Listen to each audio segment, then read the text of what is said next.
Good morning, everybody. Just going to have a couple comments here, take a few questions if you want about a big week. We just capped off another productive week here in the House.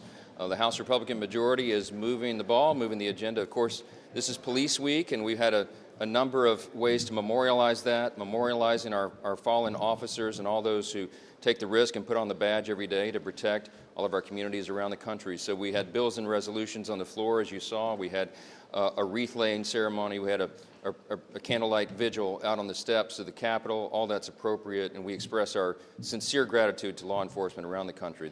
I can tell you the Republicans in the House and Senate stand with law enforcement, back the blue. We always will. Today we just passed our first regular order appropriations bill for the FY fiscal year 27 cycle. This is, again, fulfilling our commitment to get back to regular order in the appropriations process. That's the only way for Congress to be a good steward of taxpayer funds. We have broken the Christmas omnibus spending bill madness that had beset Congress for many, many years, and we're getting back, rebuilding the muscle memory for Congress to do its job. We're really proud of that. Now we have the remaining appropriations bills that will be coming through in short order, trying to keep on the clock and make sure this happens well before the end of the fiscal year. So stay tuned for more of that action. We're also turning our attention to a big week next week here in Congress. We're going to have a lot of important measures scheduled for floor action. Let me list a couple of them for you. First, our bipartisan housing affordability legislation. This will be landmark legislation that will help increase the supply of housing around the country and bring down the cost. It's going to help more American families pursue the American dream of home ownership. And I have with me Chairman French Hill, the Financial Services Committee in the House, who's done extraordinary work, again, bipartisan on this, and he'll address that in just a moment. Also on the floor next week, long-awaited legislation, the SCORE Act. This is going to support student athletes and the educational mission of college athletics. Really important, critical stuff to get the NIL kind of madness under control. And Congress is stepping up to lead on that, and we're happy to do it. And finally, the Reconciliation 2.0 legislation, which has been developing now to fully fund the immigration enforcement and border protection for 3 years through the rest of the Trump administration. And I will say this is despite, incredibly, despite Democrat opposition. Think of it. They do not want to give $1 to secure your border and to enforce federal immigration law to keep your streets and communities safe. It's unbelievable to us, but that's where it is. Republicans have to do it on our own, and we will do that next week and finally get that done. Once again, despite constant skepticism around here from the press that we can't perform, we are getting it done. We get it done every week. Sometimes it's a slow process, but we check the boxes and we're delivering for the American people. Promises made, promises kept. With that, I'll turn it over to Chairman Hill for the latest on the housing bill.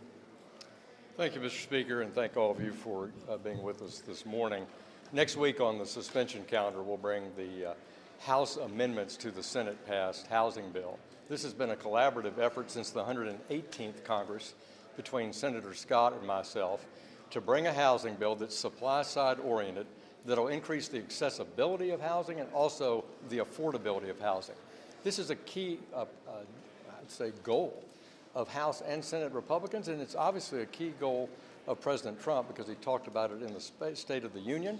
And this bill has a provision in it that meets his request, that we limit institutional investors from being out there competing with Mary and John in their attempt to buy a house.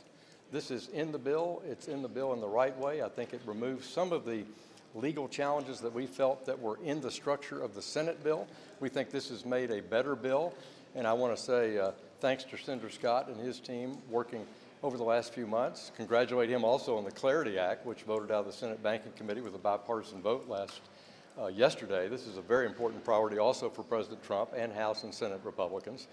And so we look forward to a good vote that will advance housing affordability, housing accessibility, help our American families in all 50 states, and also accomplish President Trump's goal of limiting institutional investors' ability to compete against our moms and dads who are out trying to buy a house. Thank you. A couple questions? Mr. Speaker, yesterday the House defeated an Iran War Powers resolution, but there were 2 new Republicans that voted for it. Are you confident that you can keep beating back these types of resolutions? Yes, look, Iran is we're not having kinetic activity right now, as we would say. The president has declared Operation Epic Fury to have concluded, And now we're working on the next project, which is getting the Strait of Hormuz open. We don't expect that to be a warfare activity, so to speak. So we've got to allow the administration time to negotiate these things. The president has been doing that in earnest. The difficulty, as they've articulated in the White House, is that you got to make sure you're negotiating with the right parties, and it's taken Iran some time because the top layers of leadership were taken out to make sure the right people with the right authority are at the table. So that's been the complicating factor. I do know that our allies and our neighbors and friends around the world, and most recently in the discussion the president had with Xi in China just in the last couple of days, everyone has an interest in the strait being reopened for commerce. And so you're going to have, I think, international partners who assist with that. We think it comes to a conclusion soon. And I don't think Congress needs to get in the way of the administration as they finish what is now a negotiation instead of a military conflict. That's the way we see it. So we'll see how that goes. Mr. Speaker, the Health Ethics Committee confirmed its investigation to Congressman Edwards.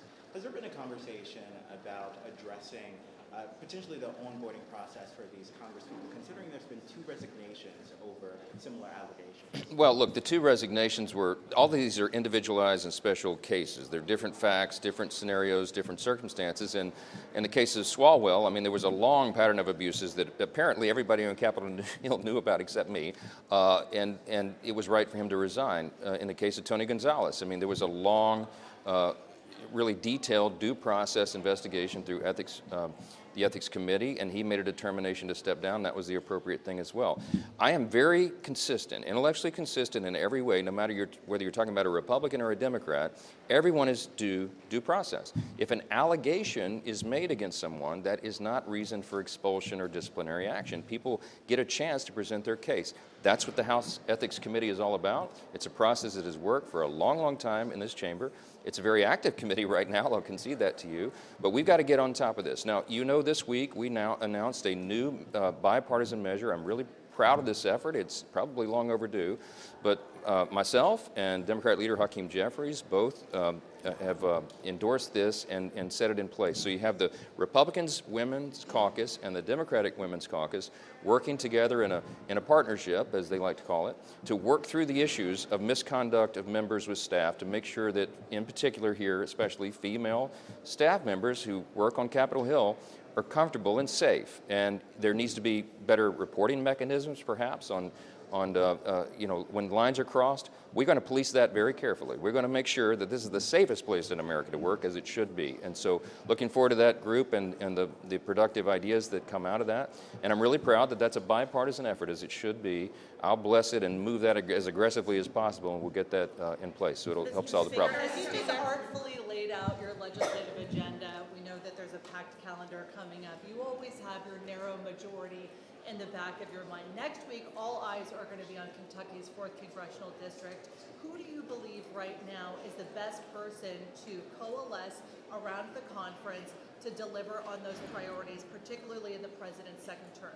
Well, I watch all the primaries very carefully, of course, and the speaker's in charge of the whole map, and we're going to keep and grow this majority in this cycle, and I'm absolutely convinced, especially after the redistricting changes to the map, we feel very, very bullish about this. So we're going to run right through the tape. I'm not going to get engaged in these individual primaries. We see how it sorts out, but we're going to have a great crop of people. We recruited extraordinary candidates this cycle on the Republican side. I mean, great Americans who are going to come here and serve faithfully and patriotically, and we're looking forward to that new class coming in. Yes, ma'am. On foreign policy, should President Trump have been more committal when it comes to Taiwan during his visit to China?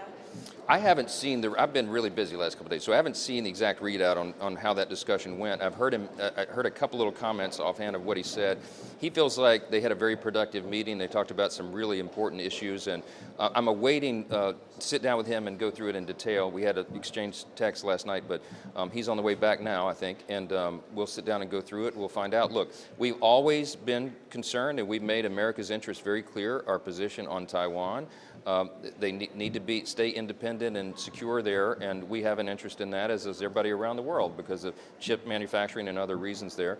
I'm sure they discussed that, but I don't know the details of it because I haven't talked to the president yet. So, one more, yes. The House Ethics Chair, Michael Guest, says his committee needs more resources to move matters more quickly through his committee. Will you give the Ethics Committee more resources? Well, that's the first I've heard of it. I mean, obviously, we'll dedicate whatever resources are necessary to ensure the House Ethics Committee does its job as it should. And I would concede, and he had a great challenge. The chairman of Ethics Committee, that committee is very busy right now. There's lots of allegations flying around. So we'll make sure that they have everything they need to get the job done, and we'll continue to, again, police these things as best we can. We need every member of Congress on both sides of the aisle to act appropriately and according to the dignity of their office. It's a small ask, and 99% of the people around here do that every day.